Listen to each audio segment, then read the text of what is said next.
Bayangin, pasangan suami istri ini tega menghabisi sepupunya sendiri cuman gara-gara judol. Cerita ini dimulai dari anak ini, namanya Arya Gading Ramadan. Dia ini siswa SMK kelas 2 di kota Tarakan, Kalimantan Utara. Arya ini tinggal bareng ibunya dan kedua adiknya. Orang tuanya itu udah cerai. Tapi Arya ini tipikal anak yang pendiam. Nggak gampang ikut pergaulan aneh-aneh dan nurut banget sama ibunya. Bahkan sejak sekolah, Arya ini tuh udah punya duit sendiri karena dia ini rajin banget bantuin ibunya ngurusin ternak ayam milik keluarganya. Jadi dia ini anak remaja yang lurus-lurus aja lah. Tapi kan tiada gading yang tak retak ya. Nah, si Arya ini punya satu kekurangan. Dia ini kecanduan banget main yang namanya game online. Dia itu sering banget dimarahin ibunya gara-gara push rank terus-terusan. Tapi Arya ini tuh nggak pernah ngelawan.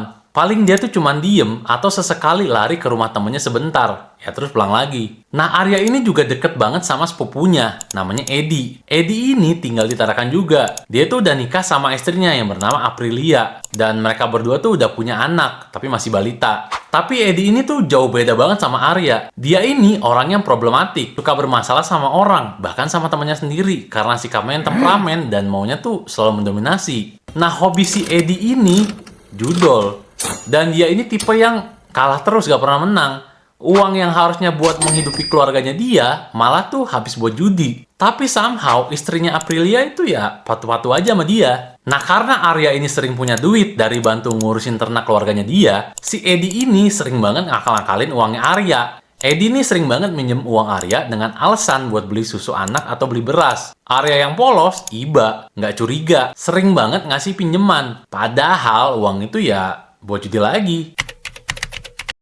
Sekarang kita masuk ke tahun 2021. Nah, saat itu bapaknya Edi itu ngasih modal 200 juta buat Edi buat dia usaha ternak kepiting. Biar dia itu bisa biayain keluarganya. Nah, uang itu harusnya buat beli bibit kepiting. Tapi ya Edi yang udah kecanduan judi online, yang malah jadiin uang 200 juta itu modal judi dia. Niatnya dia itu mau melipat gandakan uang itu. Tapi hasilnya ya uang 200 juta itu ya lenyap dalam sekejap. Habis kala judi. Edi itu bahkan belum sempet beli bibit kepitingnya sama sekali. Nah, keadaan sekarang makin kacau nih pas bapaknya Edi mulai nanyain soal bibit kepiting itu. Edi itu cuma bisa beralasan belum sempet ngurus. Dan di titik ini, Edi itu bener-bener pusing. Dia itu bener-bener bingung gimana caranya gantiin uang 200 juta itu. Setelah mikir sana sini, Edi sama istrinya Aprilia itu bikin rencana gila. Rencana gila mereka adalah menculik sepupunya sendiri, si Arya.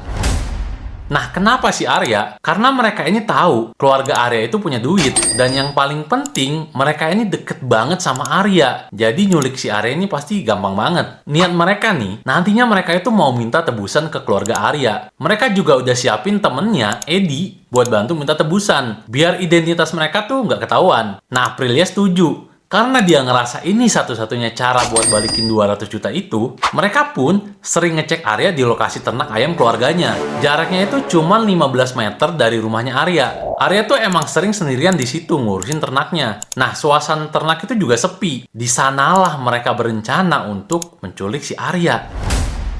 Masuk ke bulan April tahun 2021, si Arya kebetulan baru dimarahin ibunya karena keasikan push rank. HP-nya disita. Arya terus marah. Dia tuh langsung cabut dari rumah. Niatnya dia itu mau ke rumah temennya. Tapi pas Arya lewat di depan ternaknya, si Aprilia ternyata ada di sana. Aprilia itu langsung manggil Arya. Arya nggak punya firasat aneh-aneh. Dia nyamperin Aprilia. Begitu disamperin, Edi langsung muncul dan megangin Arya. Edi ini langsung nodongin senjata tajam ke Arya. Arya seketika kaget dan heran. Edi ini ngancem bakal nusuk Arya kalau dia berani teriak. Arya cuma bisa tegang, ketakutan dan diem. Edi dan Aprilia itu bawa Arya ke sebuah gubuk. Mereka bobol pintu gubuk karena Arya tuh nggak bawa kuncinya. Di sana Arya diikat. Tapi tali yang ada tuh kurang. Arya terus-terusan berusaha ngelawan, meronta, dan teriak minta tolong. Si Edi ini kesel banget nih.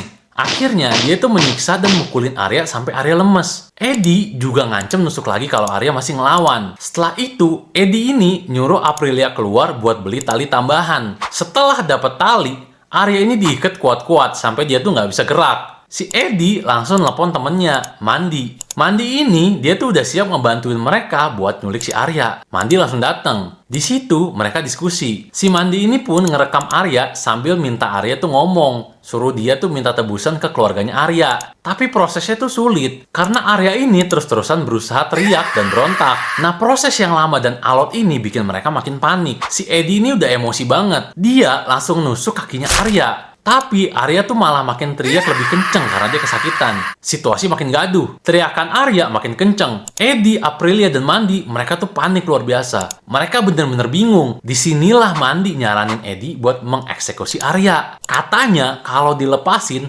Arya ini pasti bakal ngelapor ke polisi. Eddie setuju. Dan seketika itu juga, Eddie tuh menusuk dada kiri Arya, dan Arya akhirnya menghembuskan napas terakhirnya di gubuk itu. Setelah Arya tewas, mereka bertiga itu buru-buru ngebersihin gubuk itu kayak semula. Eddie, Aprilia, dan Mandi. Mereka langsung menggali lubang di kawasan semak kebun nanas yang letaknya itu dekat banget sama gubuk itu. Nah, tubuhnya Arya itu lalu dibalut terpal supaya baunya nggak keluar. Mereka nguburin Arya di sana. Dan mereka itu bener-bener bisa nutupin dan menyamarkan bekas galiannya. Setelah semuanya rapi, mereka bubar. Mandi pulang ke rumahnya. Eddie dan Aprilia itu pulang ke rumah tanpa hasil apa-apa. Rencana mereka itu gagal total. Mereka itu malah nambah masalah baru. Mereka takut, khawatir, dan panik banget kalau semuanya tuh kebongkar. Lalu seminggu kemudian, Eddie dan Aprilia diusir dari rumah orang tuanya Eddie. Bapaknya Eddie marah banget karena uang 200 juta itu udah habis. Padahal bibit kepiting itu belum dibeli sama sekali. Akhirnya mereka tuh pindah ngontrak rumah. Nah, beberapa hari setelah Eddie diusir, barulah dia dengar kabar kalau orang tua Arya itu lagi pusing nyariin Arya. Karena Arya itu udah nggak pulang-pulang selama lebih dari seminggu. Awalnya mereka kira Arya itu cuma kabur kayak biasa. Tapi biasanya Arya itu nggak pernah lebih dari 4 hari. Sekarang bapak dan ibunya Arya yang udah cerai itu sampai bersatu lagi buat nyari Arya. Semua teman-teman Arya itu didatengin, tapi nggak ada yang tahu. Ibunya Arya sempat nyari ke peternakan mereka. Nah, di sana mereka tuh curiga lihat pintu gubuk yang harusnya digembok malah udah kebuka dan dirusak kayak dibobol. Akhirnya ibunya tuh coba ngecek ke semak kebun nanas yang dekat gubuk. Tapi sayangnya ibunya tuh nggak nyampe ke tengah semak karena bagian tengahnya itu berlumpur dan berair. Padahal disitulah Arya dikuburkan. Sekarang ibunya Arya tuh nelfon Eddie. Eddie ngaku sempat ketemu Arya dan ngobrol. Tapi Eddie bilang Arya itu udah tinggal dan kerja di kota Nunukan. Eddie bahkan nenangin ibunya Arya. Bilang kalau Arya itu udah nggak betah kerja di sana dan nggak mau lanjut sekolah. Awalnya ibunya Arya itu sempat tenang karena banyak orang Tarakan emang ngerantau ke Nunukun. Akhirnya, di tanggal 27 November 2022, orang tua Arya itu lapor polisi soal hilangnya Arya. Gua nggak ngerti kenapa baru lapor polisi setelah setahun. Tapi anyway, mereka itu juga ngelaporin soal kecurigaan orang-orang yang dengar pengakuan Eddie yang udah pernah menghabisi nyawa seseorang. Orang-orang yang dengar pengakuan Eddie soal dia yang udah pernah menghabisi nyawa seseorang, mereka juga siap bersaksi. Nah, polisi langsung menyelidiki dan mendatangi rumah Eddie dan Aprilia. Eddie diinterogasi. Setelah diinterogasi yang alot banget, jawaban Eddie ini mulai berubah-ubah dan ngelantur. Kebohongannya itu nggak bisa bertahan lama. Di titik inilah Eddie menyerah dan mengakui semuanya. Dia ngaku Aprilia dan Mandi itu juga terlibat. Eddie juga ngaku di mana dia nguburin mayatnya si Arya. Akhirnya, polisi itu berhasil mengevakuasi tubuhnya Arya di semak kebun nanas. Orang tua Arya histeris banget. Ternyata selama setahun, Arya itu ada di dekat mereka. Tubuh Arya ditemukan dalam keadaan tinggal tulang belulang dibalut terpal. Orang tua Arya nggak nyangka kalau dugaan mereka sejak awal itu benar. Pelakunya itu adalah Eddie. Ini adalah hal yang sangat-sangat menyakitkan bagi keluarga Arya. Karena Arya itu adalah anak yang baik dan nurut. Setelah itu, polisi itu melakukan pencarian buat si Mandi. Ternyata Mandi ini udah duluan di penjara karena kasus narkoba di Berau, Kalimantan Timur. Tapi dia tetap diproses untuk kasus pembunuhan si Arya ini. Nah, di pengadilan, Eddie, Aprilia, dan Mandi itu mendapat hukuman yang setimpal. Mandi dan Aprilia dijatuhi hukuman penjara seumur hidup. Sedangkan si Eddie itu dijatuhi hukuman yang paling berat, yaitu hukuman